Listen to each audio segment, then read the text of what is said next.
Whiskey friends, far and wide, we are live. It's Tasty Tuesday.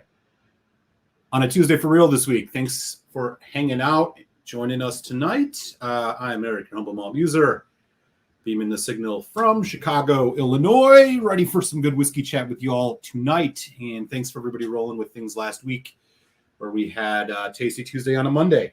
We got a good show tonight. Winston the Whiskey Cat is loud and frisky, so Lord knows what we're going to be in for with him tonight. But before we get into the show tonight, let me say hi to the folks who punted up to the virtual bar already.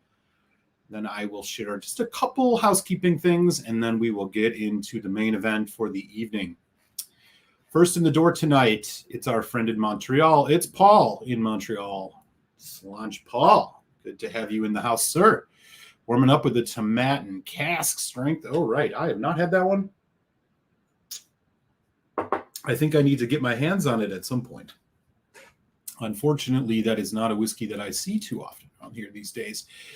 The suburbs of Atlanta, Georgia, Hotlanta, coming off that national championship victory. It's IC86. What up? Good to see you. Jupiter, Florida, Mr. Gerbic. What's going on?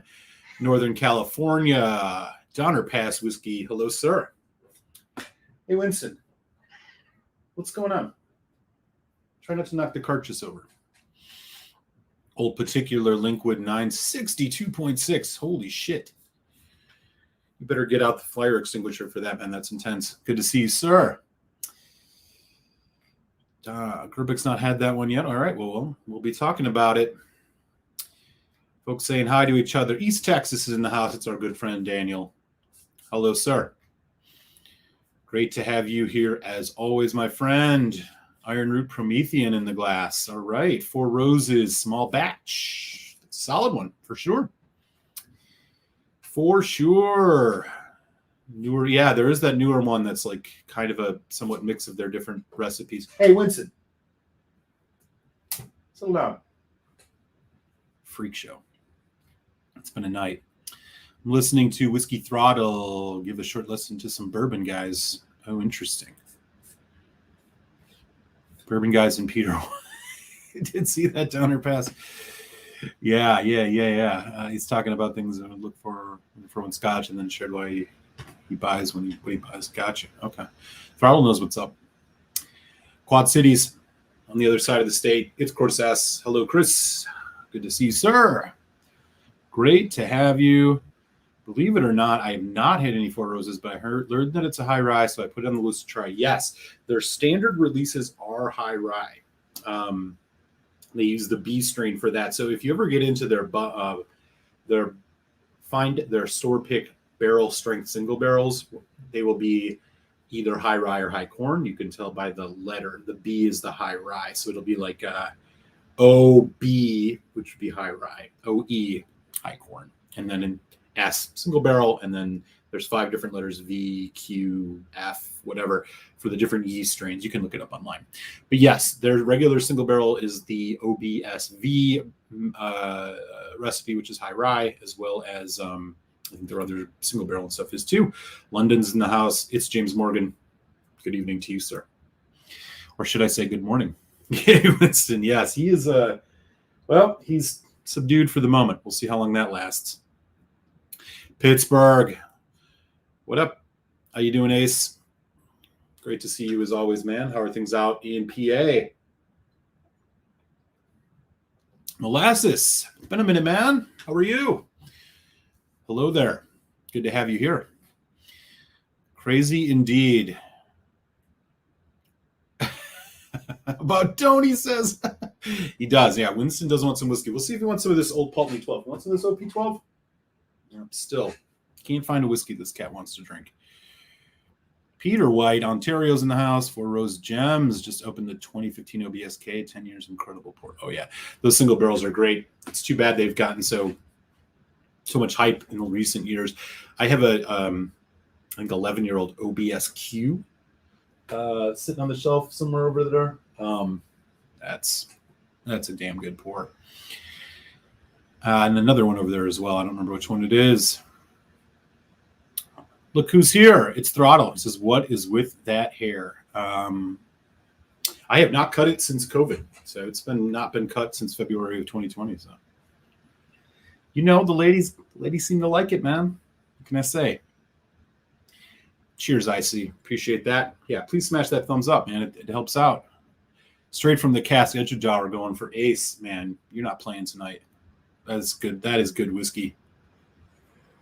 Good stuff. Single barrel is the best for the buck. I agree with you. Yeah, the Four Roses single barrel is fantastic, and it's like sub $50 here in the U.S. All right, so we're getting warmed up. A couple housekeeping things. First and foremost, tonight we have an Alexander Murray and Company independent bottling, Linkwood, 19 years old, cask strength from 1997 vintage, 53.8%. On chill natural color. We're going to get into this bad boy, chat a bit about Linkwood, talk about Alexander Murray, taste this whiskey. Should be a lot of fun. Patreons, the review for this week, Jefferson's Rye Whiskey Cognac Cask Finish is in your inbox now. For all the other folks, keep an eye out for that dropping Friday. It was a pretty solid whiskey for sure, and something to keep your eyes out for. One other thing. So next week we will have Tasty Tuesday as usual, but I'm going to change things up a little bit because it's going to be kind of an interesting show. So I am not going to post the whiskey that I'm going to be tasting and uncorking next week on the live show because I think it'll be fun to be a surprise. All I'll tell you right now is that it is from a distillery that I think I swore I would probably never buy a whiskey from again, let alone really drink any whiskey from again. And yet I have found a bottle and ended up buying it. So here we are. So it is from a distillery that's, let's just say, something that doesn't have a great reputation among Scotch whiskey aficionados. Nonetheless, I will unveil that next Tuesday here on Tasty Tuesday Live, and we'll uncork it. We'll give it a taste. Feel free to guess away on what you think that might be. It's going to be a funny one. I did not. This was a very random purchase, to say the least. So we're going to do things with a little bit of a surprise, and we'll see how that goes. We got 9 folks in already, which is awesome. No picture. No. We will not do a picture. Ladies love my hairstyle. You can check them. He says as long as you don't try it in the... Yeah, there's definitely that many times. Sorry, buddy. I love to disappoint you. Citrusy and creamy, says Daniel H. Farkless, Talisker, Glen Scotia. The guesses are coming in. Secrets are no fun if you share them with everyone. So those are some solid guesses for me, especially. Talisker, I'm not a big Talisker guy. Look at it. James Morgan says Dalmore. It'll be fun. So I will post a mystery bottle thing on the post and whatever. It'll be a good time. Anyways, I'm going to finish up my dram here. And we're going to get on to business. First things first, this is an older whiskey. I'm going to pour this. I want to give this a little bit of time in the glass. All right. So let me know in the chat. Let's get something going here. Are you a fan of Linkwood? Have you had any Linkwood? Let me know. What do you think about, have you had good bottlings you don't love from Alexander Murray? Would love to hear about it. So we're going to chat a bit about all of these things. And Leo's in the house. What's up, Leo? You're right. Oh, he says Dalmore. He says Deanston. Deanston, yeah. Love Linkwood, says Donner Pass. All right, so here's the deal. Linkwood is a Speyside single malt. And it is really, honestly, not a whiskey that you're going to find many bottlings of because there really aren't any. It is primarily a blending bottle. So they are owned by Diageo. Johnny Walker It is a ton of it in there. The old White Horse stuff has a lot of not old White Horse like Lockerville, like a White Horse the brand. A lot of Linkwood in it. It is on the lighter side, so really you're just not going to see these. The one annual release you get from Linkwood is part of Diageo's Flora and Fauna release. There's a 12-year-old they put out. So really you're looking at independent bottlings. And, there are some distilleries, one would argue, that independent bottlings are usually the better way to go. Maybe that's the case with Linkwood. I don't know, because I've never really had anything else from them. However, Alexander Murray and Company has bottled up this fantastic dram. This is about $110, $120 in the US. It's still available. It's 19 years old. It's cask strength, 53.8%. It is, distilled 1997. So this was bottled 2016. Here's what it has to say. So Alexander Murray presents his fine expression of the Speyside single malt, blah, blah, blah, blah. Vintage is beautifully light and great character.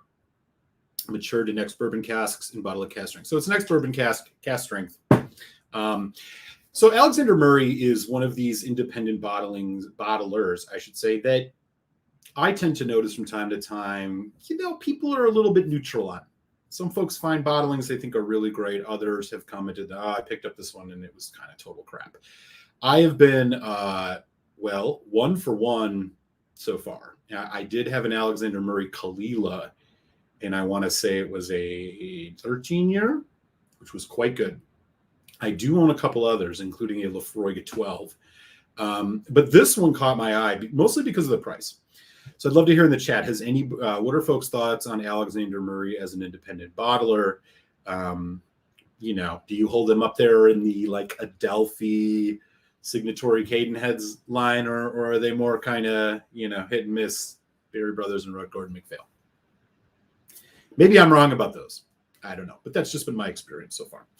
So, Linkwood comes out of Speyside. It's a light whiskey, great for blending. And so any Johnny Walker you've had has probably been the only way you've had Linkwood if you've not bought a bottle before. But we got one right here. So we're going to check this bad boy out. Again, this is the color. It is a natural color and beautiful at that. At 19 years old, cask strength, stunningly good price here in the US, around 110, maybe 100, pushing $120. We'll take a sip of this. We'll talk about it. I'll tell you if it's worth it. But let me know in the chat opinions about Alexander Murray, opinions about Linkwood. Would love to hear what you guys have to say, what your experience have been. And we are going to check out this 19-year-old bad boy right now. It is seldom you find an 18, 19-year-old whiskey these days at reasonable price. So here is the color. It does not say natural color or non-chill filtration on here. I did look it up. I wish they would just put it on the damn bottle. Most of the time with independent bottlings, you can expect, especially at cask strength, you can expect a natural presentation. It does not say so explicitly on here, though. Okay. Here we go. On the nose. Ooh. Wow. Okay. Floral. Sweet, fruity. There's not a hint of spice in this, at least on the nose. You are getting some of the malt, so you're getting some of the sweetness, barley sweetness, a little bit of honey, but a lot of fresh fruit, berries, tropical fruit. There's a hint maybe of cinnamon. This is all bourbon cask. It wouldn't surprise me. A lot of florals in this. It's a very light summertime type whiskey. If I was going to think of something I could compare this to, I would think about like the Bruichladdich Isla Barley to some degree. Or here, do you want to come up? Yeah. There's the whiskey cat. Let's see what he thinks of the Linkwood. Linkwood? Nope. All right, back to the whiskey. There's almost a little bit of a Craig Ellicky kind of note here. There is a slight bitterness coming through. It's got some complexity. It's got that kind of, for a Speysider, that like Craig Ellicky, like to some degree Annock, a little bit of that kind of rugged, like I want to say like grassy, kind of like minerality. Quite nice on the nose. The perfumey floral note I don't love. I could do without how strong it is.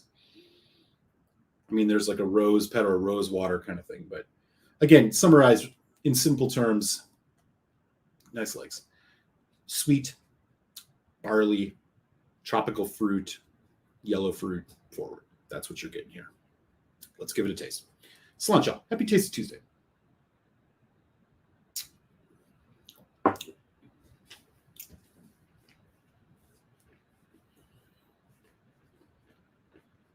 Mmm. Ooh. Wow, that's interesting. If I was drinking this blind, I would almost say there's a bit of peat in this. Not in the smoky way, but in the effervescent way. Peat and smoky are two different things. If you ever had an Aaron Mock or more, you know what I mean. Let me do one more sip here.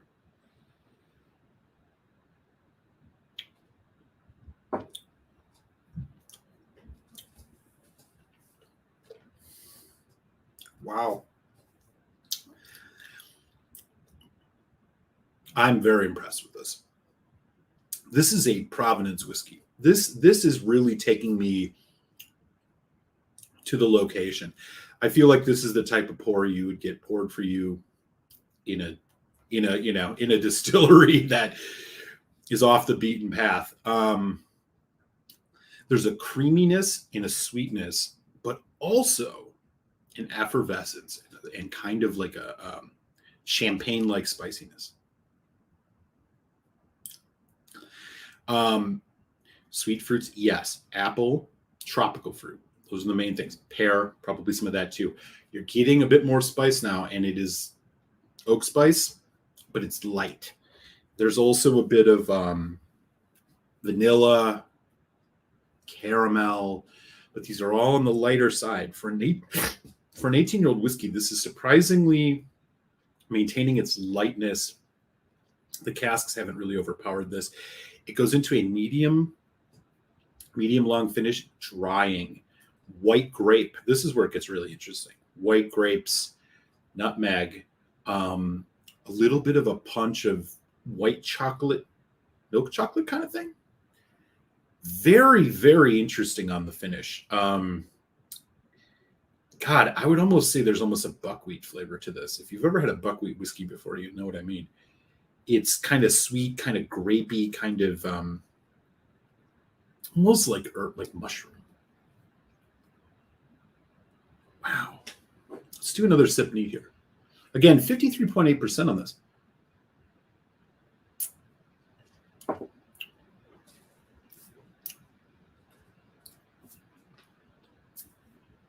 Again, right away on that initial palate, this just screams like a Bruichladdich. If you've had any of the unpeated Bruichladdich, I'm thinking maybe not as much the Isle of barley, the Scottish barley. It has that just barley forward sweetness.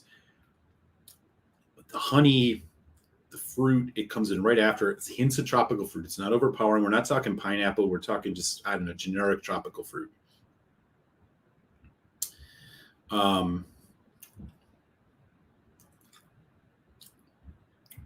Vanilla, almond. This is interesting.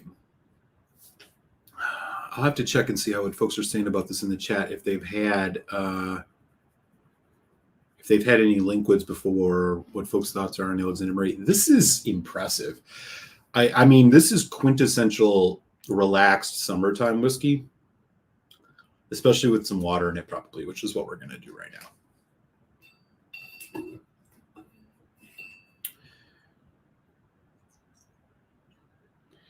Four drops. 4 drops. Here's that bottle again. I'll tell you one thing about Alexander Murray. They need to fix their damn fonts because, like, you can't really read this. Even if you see it on the shelf, like, you can't tell what is it. A Kalila is like a Bunahaven. I mean, you really got to look at these bottles. Again, 53.8, 9%, or 19 years old. It drinks a little younger, but again, I don't really know. I mean, it's Linkwood is not something I have much experience with. Here we go with water. The citrus is popping. Grapefruit, orange, lemon, all three right away. It's like a fruit punch of tropical fruits here. Again, that barley note, that sweet barley. Go ahead. Do your thing, man. That perfumey note is kind of went away. It's less floral with water. I think I already like the nose better. It seems like it's going to be a little more congruent with the taste. Let's do it.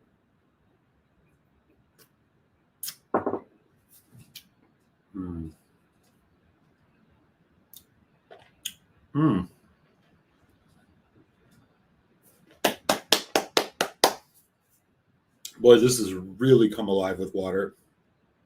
Even more so. Tropical fruit, still the yellow fruits, but now it's gotten both sweeter and it's extended that development. You still have it's pulled back a little of that bitter note. It's less white grape, it's more red grape. Slight ashiness. Again, man, I don't know if Linkwood has peat at all in the water that they source from or whatever. Man, there is a my peat detector's going off with this. Long finish. Again, that buckwheat sweetness is still there. And all right, let me enjoy a little bit of this. I'm going to jump back in the chat, see what's going on. Sriracha Aces in the house. What's up? Good to see you. Never had Linkwood before and have never met Alexander Murray. You and me both. How much did you buy this Bowmore 15 for, Eric? Oh, he's guessing about the mystery bottle next week. Bowmore. Downer Pass name components of green 15 Johnny Walker. Probably the best Johnny Walker for the money you can get. Just bought a Linkwood signatory bottling. Nice. Leo, I'll be very interested to hear how that goes for you. What you think about it. I have an SMWS Linkwood I'll pour here in a bit. Yeah, do it. Keith Bannister blended signature to my favorite only Linkwood experiences. Okay, so some folks have had some Linkwoods. Anyone here have the Gordon MacPhail Kalila 13? I do. It's only 43%, but way better than the regular Kalila 12. The regular Kalila 12, controversial, what I'm about to say probably, it's trash. Overpriced, not good. I would pay for the Gordon MacPhail. I'd pay $10 more for the Gordon MacPhail over the overpriced Kalila 12 from the distillery. It's not good. I've heard people say independent bottling Linkwood is very good. Yeah, it seems like it so far. Signatory Duncan Taylor are Daniel's favorite indies. Good choices. I've had Green Label, so it looks like I have had Linkwood. There you go. Alexander supplies Kirkland. They're a 23-year-old Scotch. Oh, Kirkland is the Costco brand. Yeah, I've not had any of those, Leo, but I've heard good things. Had an Alexander Murray Glen Grant 12 bourbon cask last year ago. Total wine pick. It was fantastic. Caramel apple bomb. Very nice.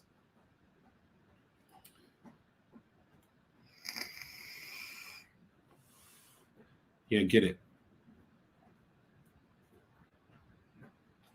Okay. Ben Demon Hunter's in the house. What's up? Alberta, Canada. How are you, man? Caramel apple bomb does sound great. Bowmore 15 that is darker than Funny thing is, I've still not had Kalila stuff. You're not missing anything. Honestly. Kalila. Look, Kalila is one of these distilleries, from my experience, that, yeah, their distillery bottles as they get older are pretty good. The 25 is good. The 18 is okay. I have a 15 unpeated. I have not had it yet. But I'll tell you, if you really want Kalila, you got to grab independent bottles. This is a distillery that was, first and foremost, they put out the most volume of any distillery on Isla. Secondly, they were primarily a mixing. Diageo uses them for mixing, blending. The distillery bottles, or the bottles that come from Caol Ila themselves, again, the 12 is pedestrian and overpriced. Here in the US, the 12 is upwards of like $70 now, which is insane for that bottle. It's the worst. It's the worst of the peated Isla introductory bottles.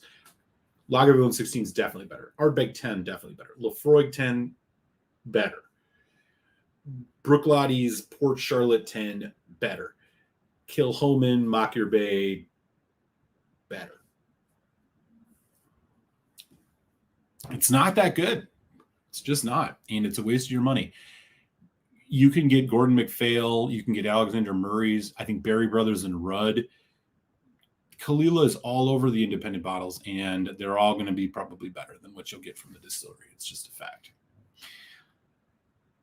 Linkwood has a lot of depth of character as core. Yeah, it really does. I agree. Macklemore is a good one. Mahir coming in from Delhi, India. What's up, man? Cheers. Great to see you, sir. He got his hands on. You've had your hands on a couple good peated bottles recently, have you not? Cadenhead's Deanson PX finish. That sounds delicious, man. Paige is in the house. Jersey, what up? Pouring myself Linkwood right now. DS Taman bottle 12-year-old bourbon cask finish with Flam 1 cask. Interesting stuff. Very cool. Yeah, I'm feeling good about this one so far. We've had this conversation, Talisker 10 over Caol Ila 12. I mean, if you can pour me neither, that would be great. And I'm not saying that because I'm bougie, because I'm definitely not. I just do not like Talisker 10, and I do not like Caol Ila 12. Those are just two of my least favorite whiskey. Oh, I forgot. I should throw Bowmore. The Bowmore 12 is worse than the Caol Ila 12. So Caol Ila 12 is not the, and worst is putting it. They're still decent, but they're not great. Bowmore 12 is worse than the Caol Ila 12. Bowmore is, if you ever need a distillery to pull up the rear, it's Bowmore. Selling nonsense to the mass market. But they really know how to make it. Yes, exactly. No, just get an indie bottle. Even if you get an independent bottle at 43%, it's just going to be better. There's no doubt in my mind. COVID welcome me with open arms. Oh man, I'm sorry to hear that, man. I hope you're on the mend. Zan's in the house. What up? New York City. Anyways, back to this Linkwood. There's still a lot of floral qualities this, but man, strawberry breakfast, like yogurt, just exploding out of this glass, man.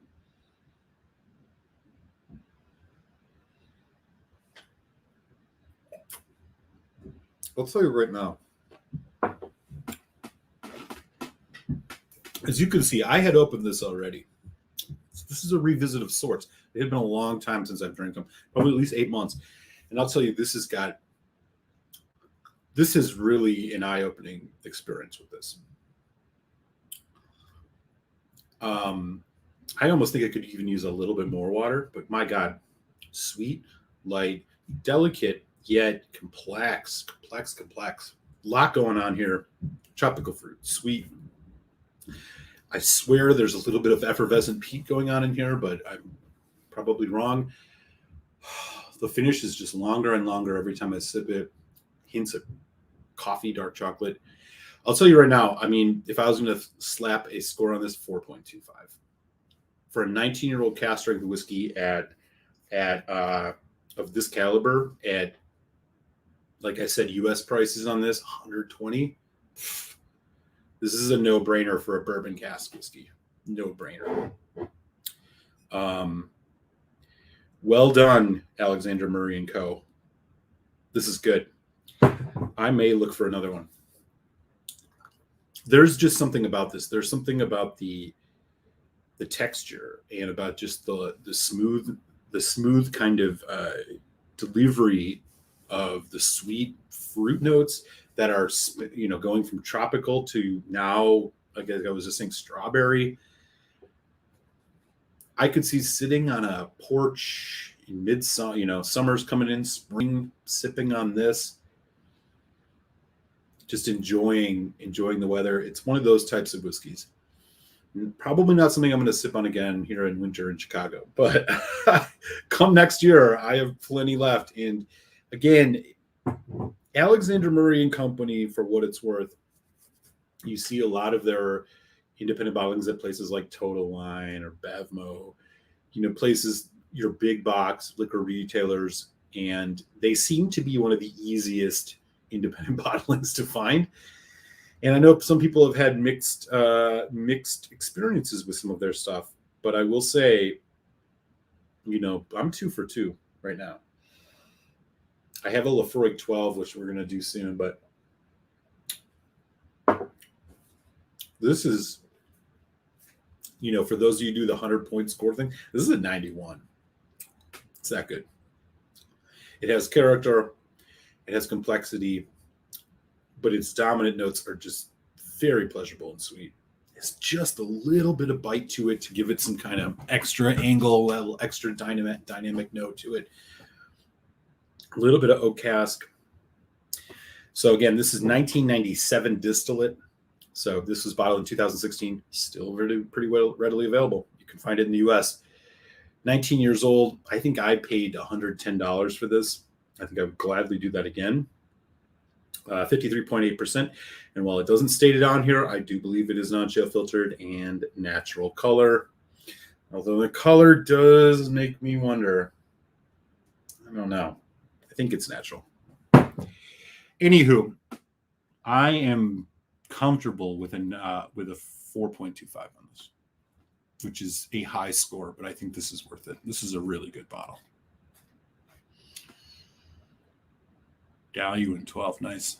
Anyways, okay. So just to remind folks, Friday, Jefferson's Rye Cognac Cask Finish will be the whiskey review posted.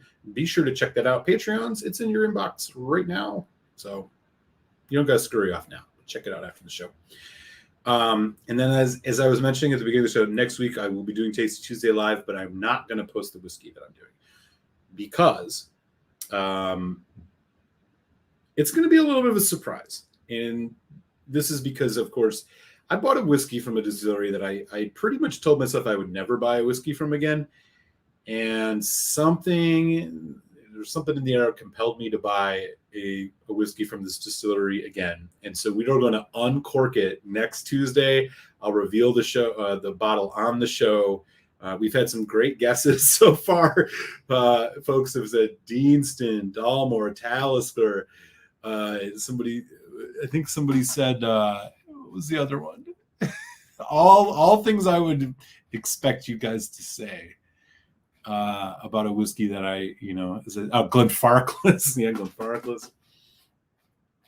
So I picked up a bottle from a distillery. Like I just never would have drank anything from again, but we'll reveal it next Tuesday. I'll put up a little mystery bottle thing or whatever, and it'll be fun. I think it'll be fun because I'm honestly going to be as shocked if it's good as you all will be, probably. Sans is a Glendronach. Gary's in the house, but up north in California, Bay Area. What's up? Michael Besley's here too. How you doing?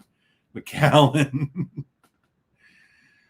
Jack, New York City. That cognac finish was nice. Did you get a bottle of the AM Glenlawsey? No. Sriracha Ace, McAllen. Awesome. I'm not going to reveal it. These are good guesses. Got my hands on some, and I'm one of the most excited to open this. Is the Ardbeg Wee Beastie. Few lucky that managed to get it in India. Yeah, only 2 cities in India got the Ardbeg Wee Beastie. Be interested to hear what you think. I know you've had the 10, right? After buying a Glenlivet, no telling what you bought. I have heard you say a few not so complimentary things about Glenfarclas. Yeah, that is true. I have said some uncomplimentary things about Glenfarclas. I'm not guessing. See you next week. Sounds good. With bells on. Paige, I've had a pretty slow experiences with the 4 bottles of Alexander Murray I tried. One of the best scotches of last year was the Alexander Murray Milton Duff 24 single cask. That sounds great. That sounds really great. Just by the way, I've been drinking an amazing young Catherine Ben Nevis from Adelphi, the 5-year-old. Oh, I wonder if I have that same bottle. Is it the one that was just released recently? I bet it is. Yeah, it's that Adelphi. So there were 4 Adelphi releases here in the U.S. that came out I want to say maybe a month ago. 5-year-old Ben Nevis, I got that. There's a 12 Kalila, 12 or 13. I grabbed that one too. Then there was like an 18-year-old Mortlock and then like a 21-year-old single cask Springbank, which was like $700 some or something. Like out of nowhere, a bunch of Adelphis just dropped here in the U.S. Anyways, yeah, it's good, man, for sure. Give us a dollar cost estimate for our. Okay, I'll give you one hint. This bottle cost over $100. Not that much over 100, but I paid over 100 for it. What are your thoughts on Glengarry Sherry? So I have not had, probably what you're referencing is that like sherry cask vintage one that they have. I've actually not had it, but I'll tell you what, the Glengarry 12 was in my top 5 whiskeys of the year. And that is a bourbon cask and sherry cask maturation back in 2019, I want to say. Fantastic stuff. Great price. It was 48% non-chill filtered. Great stuff. Interesting thing about Glengarry is actually they are moving to a more traditional, whiskey making operation. They're going to start doing floor maltings at their distillery, which is cool. And I think, they're mostly all non-chill filtered, natural colored. I would buy a Glengarry. I'd buy almost any Glengarry other than the Founder's Reserve, which is that younger NAS one. I would buy it with confidence. And I think there's a lot of exciting things to come with them. Again, they're going to start doing things the more old school way. They're going to be direct firing their stills too, which for folks who don't know, I mean, a lot of these distilleries, they use machinery, but the direct, heating the stills with whatever you want to call it, direct fire is the old school way. It's said to add a little bit of a more caramelized dark note to things. There are a few distilleries that still do it. Glenfarclas is one. Glenfiddich is another. There may be a couple more that still direct fire. And as far as floor malting is going, I mean, you're talking about doing the malting in the distillery itself on a malting floor. Most distilleries, they source this stuff from other places. However, like Lafroig still does their own floor malting in a lot of cases. I think Balvenie does. I think Ben Romick, perhaps. Springbank, definitely. So Glengarry is going to be kind of rebranding and going in that direction, which, sure, why not? Anyways, I know you didn't ask for a long-winded answer, but you got one. I would buy it with confidence. I think the Glengarry 12 is fantastic. One of the best 12-year-old whiskeys you can get. Good price, great ABV at 48%, non-chill filtered. It's a very decadent dessert whiskey. That's what I can do for you. Oh yeah, loving the Ben Nevis. Yes. First Phil Laroso just received a Farkless 1546 Curbs. Yes, that's 100% right. Yep. It's not even close. The Glenfarclas 15, which you cannot get in the US, by the way. All you get is the 12, the 10, the 12, the 17, the 21, and the 25, all of which are 43%. all of which are subpar at best. The 15 I got from overseas at 46%, much better than any of those. So I'm not surprised at all. It's actually a good whiskey and not a bad price. Yeah, I don't know why we can't get that in the States. Usually the UK bottlings are lower ABV in a lot of cases. Highland Park, Glenmorangie, Lafroig, they're like 40% instead of 43. But in the case of the Farkless 15, like we can't even get it here, and it's 46% over there. The Glenfarclas 21 is shit. The 25 is pretty much shit. The 17 I haven't had, but the 12 is, again, these are all forgettable, boring whiskeys. There's so much better sherry cask stuff on the market to buy those. But that 15, if they had it here, I'd buy it every time. And I think it's at 46%. 100% agree with you, man. Besley's got it's the Macallan Rich Cacao. All right, man. We'll see. Peter White's still got a 1999 sherry cask, dirty sherry good. Hell yeah. Yeah, Glengatty's good stuff. And it's exciting to see where they're going with this. Gary's got 2 bottles of 15-year-old cask strength Gary Oloroso. They're delicious. Thinking Mac Harmony. Is it sherry mature or fully matured? I think I know which one you're talking. I think the 15 is sherry finished, but that 1999 vintage is sherry matured. Yeah, you bet, man, for sure. I'd buy Glengatty with confidence. There's no, other than the Founder's Reserve, there's no reason to slight it. I think you're going to get a good whiskey, and I can definitely vouch for the 12. The 12 is fantastic. If you like a rich, kind of decadent, almost dessert style whiskey, you're hard pressed to find a better one.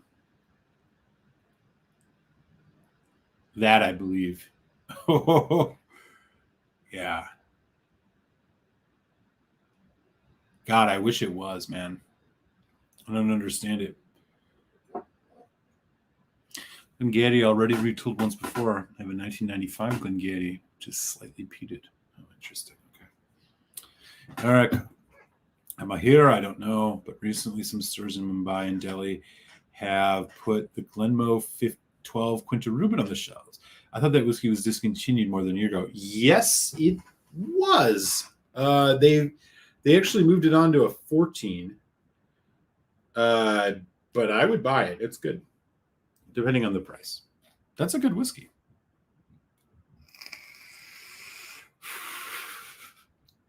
Here's the thing. I can't afford to drink the apparently great Glenfarclas family casks or whatever the hell. So the standard releases, man, I don't get it.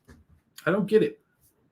When you can there's so many better sherry scotches. I would rather drink Glenmorangie. I would rather drink Aberlour. I don't know. Maybe.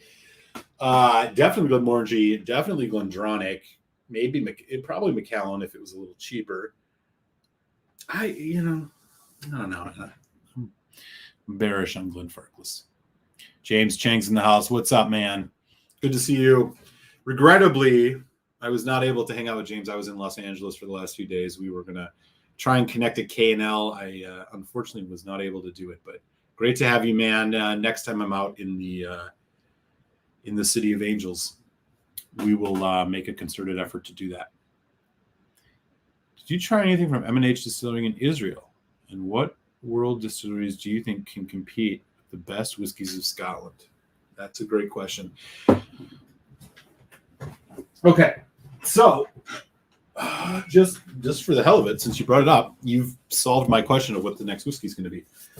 I'm going to do this one. M&H. This is formerly known as Milk and Honey, now known as M&H. It is the first distillery in Israel. This is part of their Apex Small Batch Series white wine cask finish. This is bottled at a hefty 61.2%. It's non-chill filtered. It's natural color, but it's probably only like 3 or 4 years old. Let's try it. I don't know. I haven't had enough M&H to really have an opinion.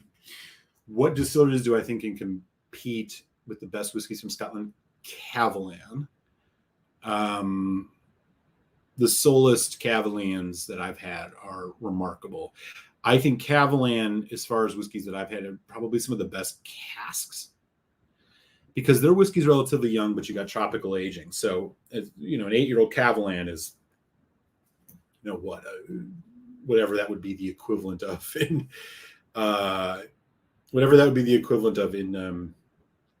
in Scotch. Cavalan, I think, is a world whiskey that I think can compete. Obviously, I think there are before the Japanese whiskey boom, some of the older like Hibiki 17s that before everybody went to non-age statements because of demand, some of those old age stated Japanese whiskeys could compete with some of the better scotches. I mean, Yamazaki 18, maybe. I'm sure older ones than that. But the one that comes to mind in particular is like the Hibiki 17 or Hibiki 21. I mean, those were just remarkable whiskeys. Unfortunately, you're paying $1,000 some dollars to get a bottle now because the demand got so high for Japanese whiskey that you can no longer buy age-stated Japanese whiskey for the most part. So Cavalan, some of the older Japanese whiskeys, because Japanese whiskey at its core was made to emulate Scotch. I mean, that's what. The Yoichi distillery was the first Japanese whiskey distillery. It's all barley. It's designed to be like Scotch. Other world whiskeys that I've had that I think can be. Now, look, there's some good stuff coming out of Paul John and Amrut. I don't know about competing with the best Scotch whiskeys, but they're good. I mean, they're definitely able to compete on the mid-range. When we're talking about like the Amrut Fusion, the Paul John Christmas editions, the Paul John Bold even. Again, they have the same thing where it's more of an elevation issue. It has to do with, how much they lose, but less time, but the cask influence is different because of the climate. I think it'll be interesting to see what else comes out of India, to be honest. But their whiskeys, I think, are very comparable on the mid-range level. But, it's hard to compete with great slow-aged Scotch. But, yeah, I guess I would say off the top of my head, some of the stuff from Cavalan, I'm thinking particularly like some of their Solist sherry and stuff. I mean, I think those can go to bat with any of the best single malts from Scotland on the sherry side of things.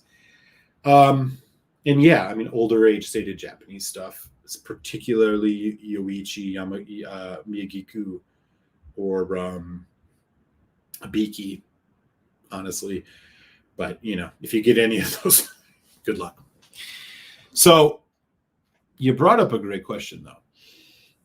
So I have not revisited this in quite a little bit of time, but this is the M&H, formerly known as Milk and Honey. This is part of their Apex series. This is around $100. This is a cask strength, 3 years age statement. It's young. It's a, local, it's Chardonnay cask finish. That's the natural color. That's 3 years of color on this.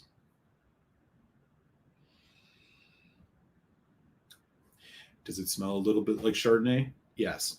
Way less than when I opened it. You still have a bit of that tart sourness. But there's a warm creaminess going on in this too. Vanilla, pear, toffee kind of thing.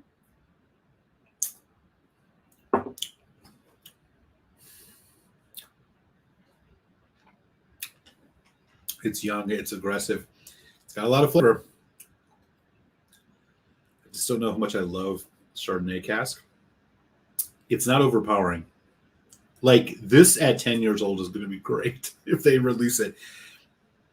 The problem here is it's like very assertive on both ends. And I like parts of it. It's like I like it, don't like it, like it, don't like it. That's kind of the journey this one has. We'll put some water on it in a minute, but we got 21 folks in, which is great. Good to see you, ma'am. I did not make it to Kano. I actually didn't make it anywhere.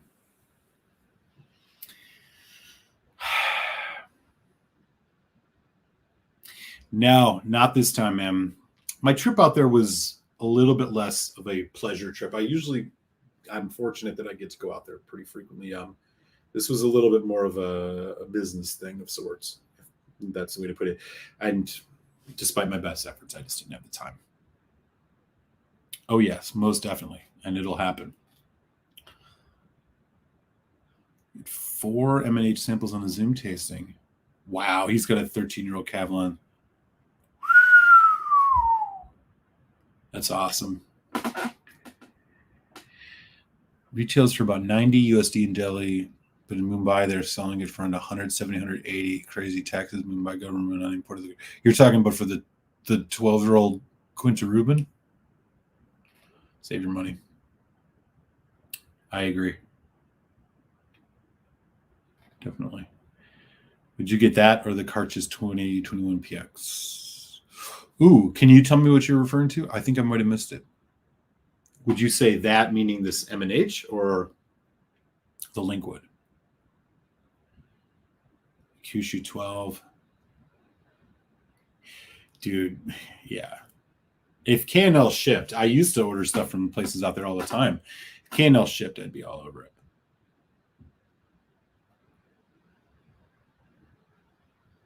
Middleton Dairy. Kyushu 12. Yeah, I have a bottle of that. Kyushu 12. Long Row 17 Chardonnay cask, Alberta. It's a 92 plus scotch. That sounds good. Rampur is one that I've not had. So I see Rampur. If we're talking about Indian whiskeys, it's always like it's Paul John and Amrut, and then there's Rampur. I've not bought one, nor have I had one, so I can't speak to it. But I've seen it.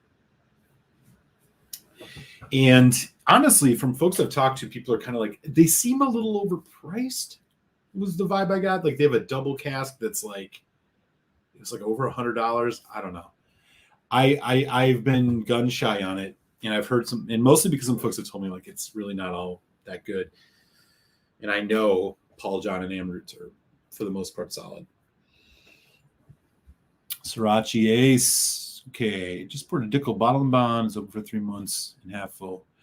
Yeah, is that 13-year-old? Oh. It's solid stuff. That was like Whiskey Advocates Whiskey of the Year, I think, a year or two ago.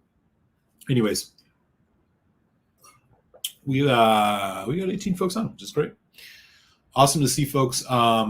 Just one sec.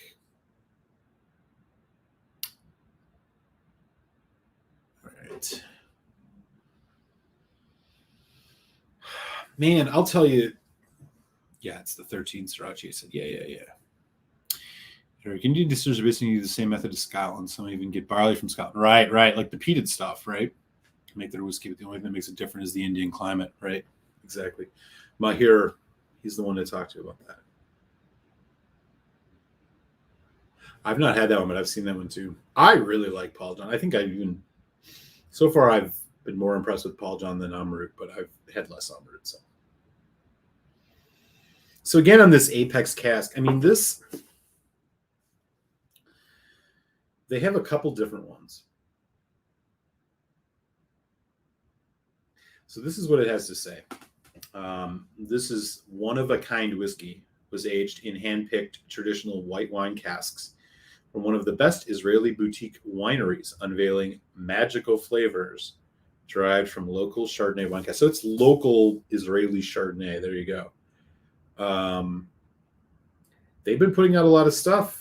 I'm into it. It's kosher too. If you're Jewish, it's kosher. Interesting stuff, but man, it's quite a ride. The youth of this at 3 years is definitely showing itself, especially at cask strength. As I was mentioning, let's water this down a little bit. I'm going to put like 2 teaspoons of water on this because I really want to see where this can go. It's a nice earthiness too.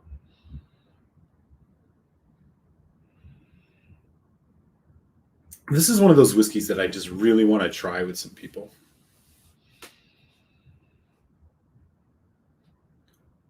Because it's got, maybe I'll include this in the first Patreon raffle of the year.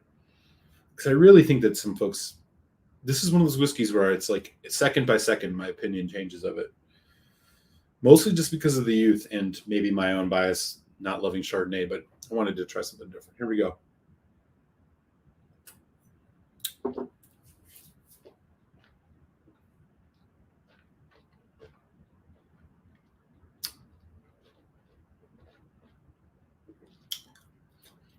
Man, it's so rich.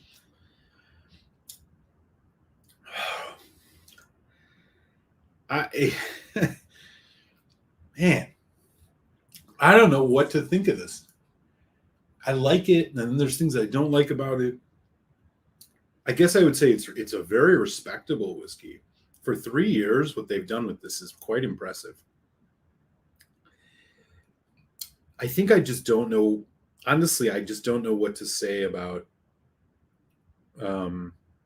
Chardonnay cask, because this is the first Chardonnay cask whiskey I've ever had. I'm sorry, man. I really I don't know what to tell you. Here's what I can say. This is a quality product. Its youth is for the most part covered up by quality casks. It's punchy. It's the best I can do. I really don't know what to say on this. I mean, if I was going to throw a score on it randomly, I mean, fuck, I don't know, 3.25, 3.5, above average, but like, it's also $120 some, but it's a world whiskey. It's 3 years old, but it's aged in Israel, which I don't even know what the climate is like there. To be honest, I'm ignorant about that. So I don't know. My bearings aren't right on this one. Is what it is. I'm always gonna be honest with you, y'all. I just don't know what the fuck to say about this whiskey.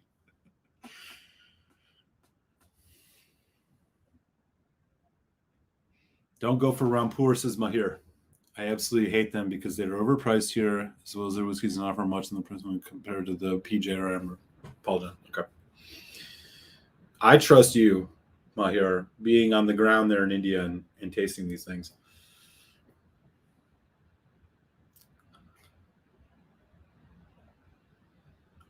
Yeah. The Smurt Amra. The Smrut Amra Atama. I got you, Gary. Which one did you get? I have the port. It's awesome. Rampur's trying to be something they're not capable of. They're trying to be the Macallan of India in a way. Oh.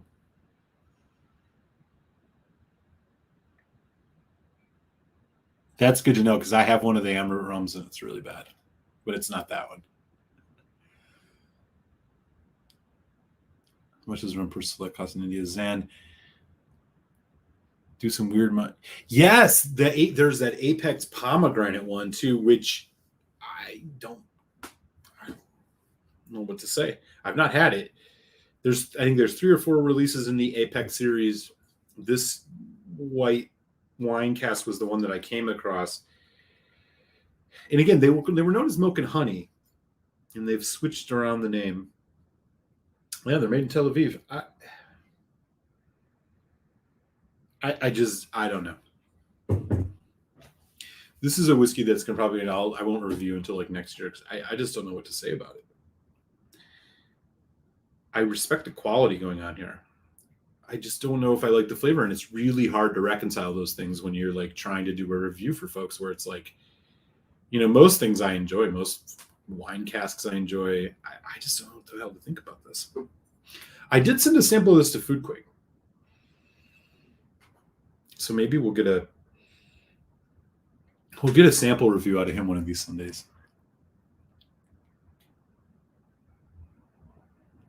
Yeah. Port Nova, peated port pipes. Yeah. Okay. I'm not even sure I can finish that one right now. Let's do one more pour, though. We got 20 folks on. We'll go into hour number 2. That'll be fun. As we're continuing to talk about world whiskeys, apparently, let's keep rolling. I'm going to bring one out. This is one I reviewed last year. As you can see, I've been quite enjoying it. This is the Paul John Bold. 46%. This is a non-chill filtered peated whiskey. Yeah, 46%. This, I think it's all ex-bourbon cask. I quite liked this, and I haven't had it in a while, so let's pour some of this out. Paul John Bold, very available in the US, $60, give or take. I don't know if the color is natural or not, but there it is, and that's a nice hefty pour. Something I can actually get my bearings on. Fresh, earthy, dirty peat. There's like a nice, it's not even rotard, it's like asphalt. Some good bourbon note qualities, vanilla and stuff. This is just a smoky, more peaty than smoky, but definitely in there.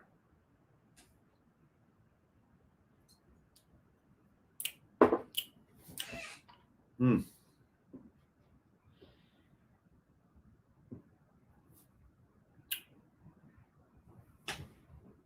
Mm.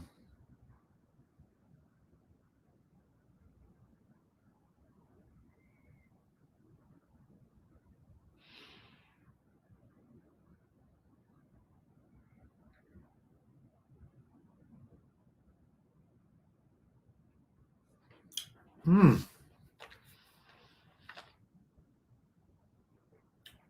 Man, that's good. And again, there's no age statement, but aging is a different thing in terms of how the cask influence stuff over in India. Finished the Port Nova years ago. I love that one. You're good. Peter White, Cavalier, Silas, Porter, Oloroso are about 103. I get them. Those are good. So how much did he say it was? Luis, what up? KNL has 2 Emerald Fino single cask. Oh, man. That sounds delicious. The new name is M&H. They just go by M&H now instead of Milk and Honey, Ben.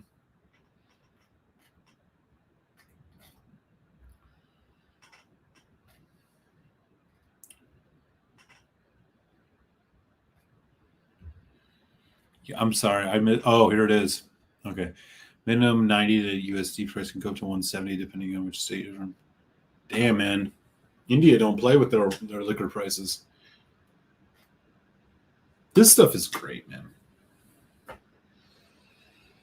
This Paul John Bold, I mean, here's the problem. It's like you run into the situation where you have single malt scotch, like Ardbeg 10, Lefroy 10, whatever, which would be like 10, 15 bucks cheaper. You buy it or this. I do think there's enough uniqueness to this. There's a type of a sweetness, and the way the sweetness is in this is just different than a lot of the peated single malt scotches. It's a little fruitier. It's a little riper. I just think it works. It works really well. I think this is a unique enough bottle to spend the money on if you find it 55 bucks, 60 bucks US. It's good stuff, man. Yeah. There's just a lot going on in it.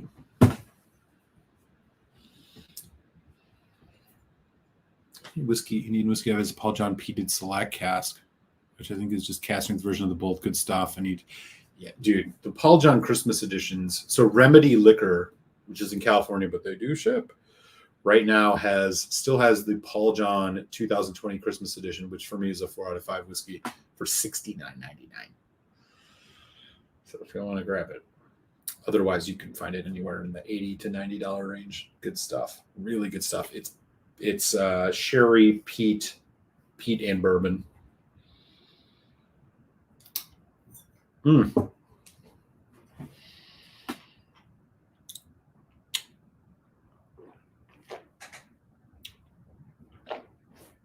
I am not sure what those religious traditions are, but it wouldn't surprise me if they do eschew alcohol, that could be in part why the taxation is high. I went to Turkey a while back, which is obviously predominantly Muslim, and their government is moved away from its secularness, and so alcohol taxes alcohol was the more expensive thing for Westerners. Like there was more parity, everything else was much cheaper, but that's because of course it's a Muslim. I don't want to say it's a Muslim country, but the government adheres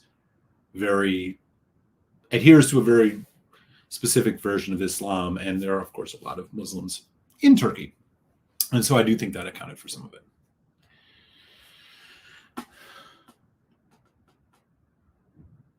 What do y'all think about American single malts? What are some of your favorites? I've been pleasantly surprised. The single malt from Balcones is quite good. The Westward, which is like the beer cask, or it's like a beer yeast kind of match, or it's part of the mash bill there. I like it.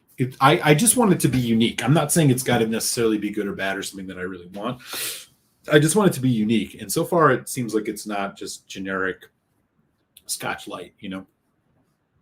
I remember I opened my bottle of PJ Bold with you almost a year ago on your stream. Yeah. I remember we both compared the flavor and we got, yeah. Dude, it's really good. Yeah. I think I did a full review of it last year, and I'm quite impressed with it. I think it's a really good whiskey. There's just a lot to uncover in it. Alpha Crown, what's up? How you doing? Good to have you in the house. When Trini went to Indonesia in February, said that religion had... Sure. Well, Indonesia is the largest Muslim country in the world. Islam does not drink alcohol. I am not clear if Israel, which is considered a Jewish state, not just a state for Jews, I'm not clear what their... I don't believe that there's anything against alcohol as long as it's kosher, right? I mean, and as we were just talking about, the M&Hs, they're all kosher, so... Struggle with the Balcony single malt. The thing I like is, so I've had some specific, they were doing some specific releases. I think I have one or two where they had they had a French oak finish and a European oak finish, which are the ones that I was able to get my hands on that were both quite good. Starboard out of Australia is impressive. I have one. We're going to do that one of these days. Yeah, Bimbir is Atlanta. I've been wanting to try some of that too. Malmuser, didn't you do a Westland peated recently on a live? I did Westland, yes. Yeah, I would probably lean for the Port Charlotte too. I did Westland. There's also another American single malt distillery called Westward, which is out of Portland. I don't know if they have a peated one or not, but they're quite good. They also have again, it's like they have this kind of, they use brewer's yeast. Well, that's probably not correct. They use some type of beer yeast. Gives it some of that kind of flavoring. But the Westland peated was quite good. Righteous. Buffalo Trace kosher. Yeah. I'm almost... Tony single malt Omar bourbon. I've heard about those. Those are like, they're the next distillery out of Taiwan is Omar. I've not had any yet, but good to hear. No. There's definitely no struggle with Oogie. Definitely not. Okay. Cool. All right, we're caught up. So we got 23 folks in, which is great. Hey, everybody. So just a quick heads up on the housekeeping that we mentioned earlier in the show. This Friday review of Jefferson's rye whiskey, straight rye whiskey, finished in cognac casks, will drop on Friday for folks, just so you know. Also, we will be doing a little bit of a mystery surprise bottle next week for the Tasty Tuesday feature tasting. I think it'll be funny, and I'm doing it because it's a distillery that, as I mentioned earlier, is something I said I would probably never buy anything from before and hardly ever talk about here on the show. And I've noticed, we had some good guesses come in, but I'll unveil it next week. So I will not post the bottle for the show in the thumbnail on YouTube, but it will certainly get some attention. I'm sure you guys will think it's funny. So I'm looking forward to that. So anyways, back to the chat. Alpha Crown, single malt I tried as Hill Rock and the Old Line. Both are unique. I can tell there's still ways from finding the right answer.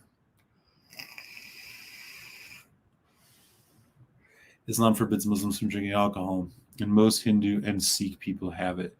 To be honest, most Sikh and Punjabi Hindus like me drink.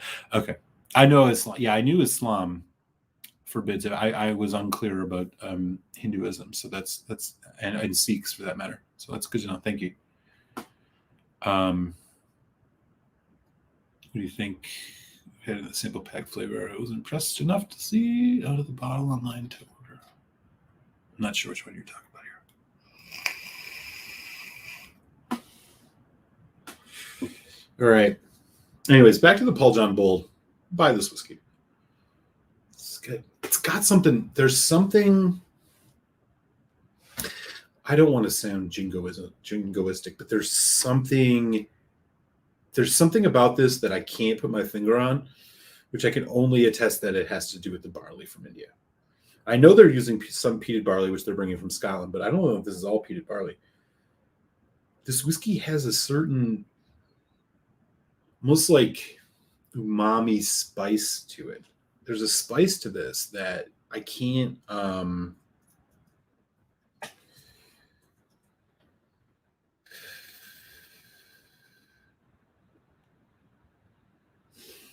don't know what it is. It has character. Let's put it that way. Yeah, Paul John Bold. I dig it. I will admit, Paul John needs to get better with the names of their whiskeys. I don't know if it translates differently in other languages, but in the U.S., Paul John, there's like Paul John Bold. There's Paul John Edited, which is like honestly one of the weirdest names for a whiskey that I think I've ever seen. I mean, how appetizing does that sound? Edited? I don't know. Is what it is. But yeah, high marks on the Paul John Bold. I should say, as far as world whiskeys go, and just to be clear, when I'm talking about world whiskeys on the channel, this does include Japanese whiskey. This does include Canadian. I know that like some folks, sometimes these are kind of put into their own categories. Like, oh, there's Japanese whiskey and then there's world whiskey.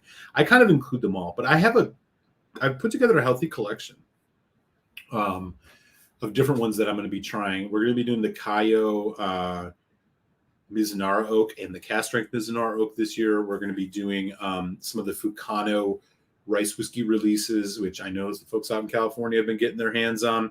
Those Kayo releases the Fukanos are really good. I'll be doing some reviews of those. So I got a couple different whiskeys from Japan or Japanese whiskeys, depending on where they fall on that spectrum, coming up this year as well. I got a Starward from Australia. So I'm going to be trying to do a few more world whiskeys just to kind of, keep experimenting and trying different stuff, which I think is always important. To that end, as I mentioned, this Paul John Bold, I know I've already done a review of it, but this is something I would probably buy another bottle of. Really good stuff. Really good. Especially for those of you who are a little bit fatigued by the Isla Peats that maybe you're drinking. This one's punchy enough to stand up to some of those. It is not quite as intense as your Ardbeg 10 or your Lefroy for that matter, but it's not a slouch. It's not like the peat level of an Oban or something. So I would recommend it. And we got 23 folks in, which is awesome, man.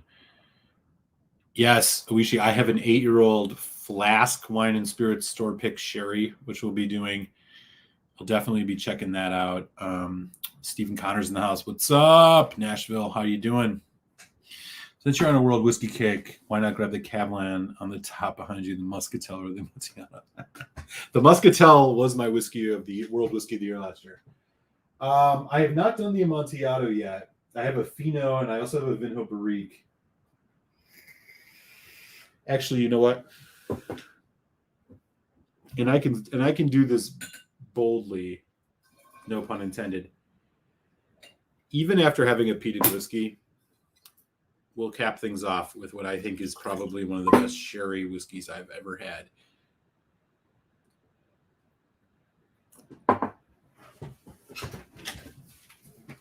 So we got a port cask. That's the ex-bourbon Solus. Here it is. Yeah. I have 3 of these for good reason. This is the Cavalan Solus / cask strength, whatever you want to call it. Look at the color on that. This is selected by a certain website called the Whiskey World. These are like 120 pounds on Whiskey World. I highly recommend you go buy some. They will ship to you. Buy two if you like sherry whiskey. So these, Kavalan's a little bit of a pain in the ass to see what the age and the bottling is because you have to go by the cask number. But this is, I think this one's 7 years, 59.4%, 421 bottles. I would put this up against any Scotch sherry. Any. I mean, Edgedour, I mean, Glendronach, I mean, any. I think this is some of the best. This is probably the best sherry, one of the best sherry whiskeys I've ever had, if not the best. That's the color. That's about 7 years old. That's a natural color. Look at that. Hang on. Let's get the white behind it. It looks like fucking grape juice. These, and Whiskey World regularly does barrel picks of these. So like I said, the whiskeyworld.com, they're like 120 pounds. So it's $150 US. More than worth it. Oh, man. It's so rich.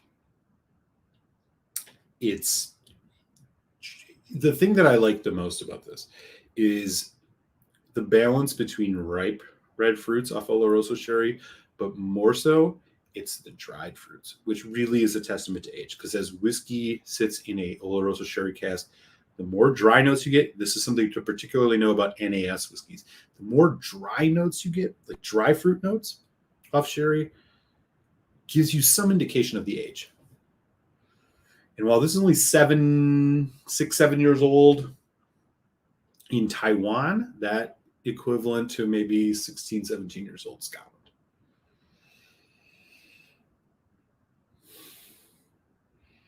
Dry, crackling dry Christmas baking spices, rich, deep red fruit, not even a hint of alcohol bite or burn at nearly 60% ABV.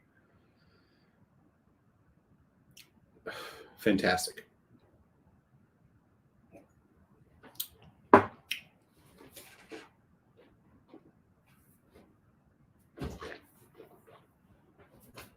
Primo. Slightly drying, but just waves of rich red fruit and spices. Clove, allspice.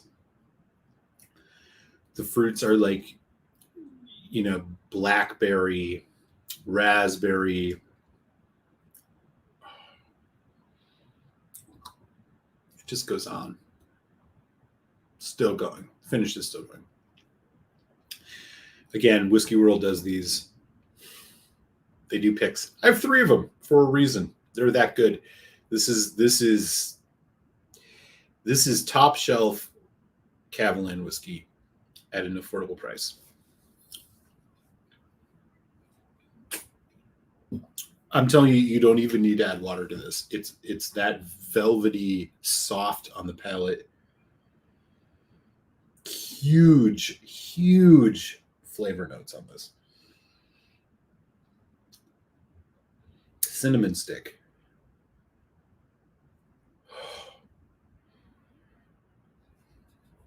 Again, they come in these Kavalan selection boxes. They're a little bit ostentatious. This is what the bottle looks like. Again, selected for the Whiskey World. Get the color on that. So this was 2008, December 23rd, bottled in, it was 02. Oh, wait. Okay, so it's like 6 years. Trust me, you won't have a 6-year whiskey ever that's this intense. And here's the thing. It's not like the intensity is understated. It's not like it's so bold and assertive and in your face that you're like, holy shit. This is nearly 60%. And anybody who drinks whiskey neat, has been doing it for a while, can drink this without any water. I'm not even sure what water will do to it. I love it neat so much. We'll add a little bit. Man, that soft, almost delicate mouthfeel combined with rich, deep, bold flavor. This is a testament to cask quality. And Cavalan, sorry, I don't know. I don't know who does it better. They select some seriously good casks.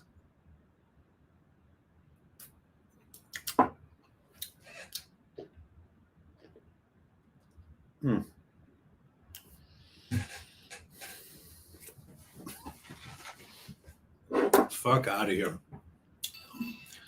We're going to put some water on it just for shits and giggles.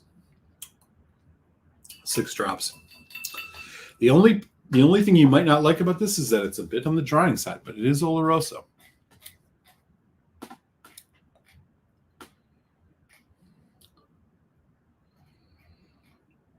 Michael Besley, dude, it is. It really is. Again, they'll ship to anywhere in the U.S. You got to pay shipping, but it's economies of scale. The more you buy, the less the shipping per bottle is. I bought 3 of these, and now with water, actually, it's getting a little sweeter on the nose. Red fruit. If you like a nice, dry, heavy sherry, man, fuck, this is so good. But now it's even sweeter with the addition of water. I mean, this is a closer. This is the whiskey you have at the end of the night. This is the whiskey that shuts it down. Because, to be completely honest, I don't know what you drink after this. I don't know where you go.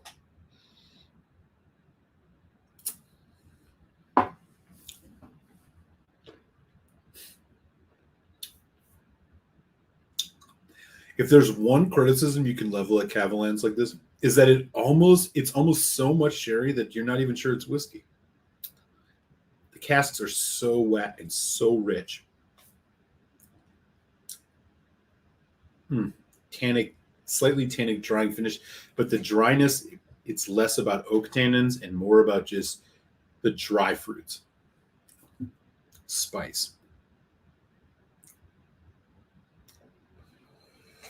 Killer stuff. Killer stuff. Yeah, basically.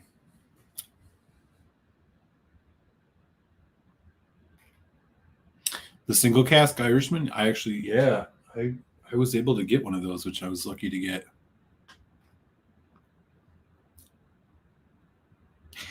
I'm not going to disagree with you on that. Sadly, they're so overpriced. The only ones that are relatively affordable are the bourbon cask, the port.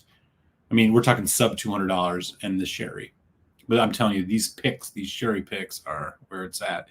K&L has an Oloroso 6-year-old 60% and drinks like an 18. Yep. That makes total sense. Yeah, Cavalan, man, it's so good. And Mom Musar. I've had around 10 different Oloroso sherry cask Cavalan, and I haven't had any that wowed me. They've all been too cask forward for me. I'm on the search. So yeah, that I could understand. I mean, I think, as I was kind of mentioning earlier, like their casks are so dominant that it almost pushes you to like, am I drinking a sherry or a whiskey here? I don't know if this one would change your opinion, but again, I mean, these are select casks from Whiskey World. Maybe it's worth grabbing one. They're not very expensive comparatively. Again, these are, I think, 6 to 7 years old. Maybe one of these will do it for you. I personally find it to be just a magical experience. In a testament, I mean, and I don't think you disagree, but it's a testament to cask quality. They may go a little too far sometimes. You wonder maybe if they pulled back a little bit. 5 years, right? You get a little more of the distillate. I, to this day, couldn't really tell you what Cavalan's distillate tastes like, or what their new make tastes like. I'm not really sure. I drink them mostly because I feel like their cask control is just superb.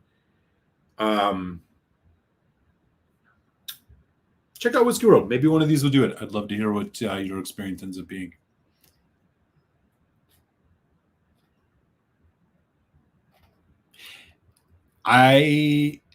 You know that there's a Cavalan cast strength peated now too.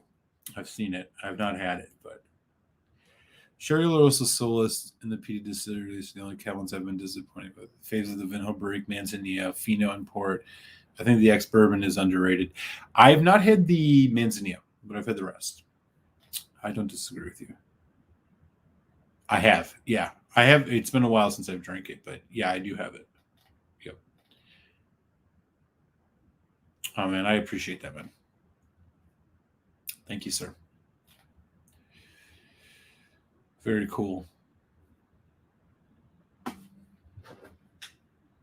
All right, y'all. This has been a very fun show, but I got to wind things down here. I'm going to send off into the... Oh, what did Maher say? Don't get the Christmas edition 2021. Really? That's sad because, man, that Christmas edition 2020 is so good. Some really nice tobacco notes coming off of this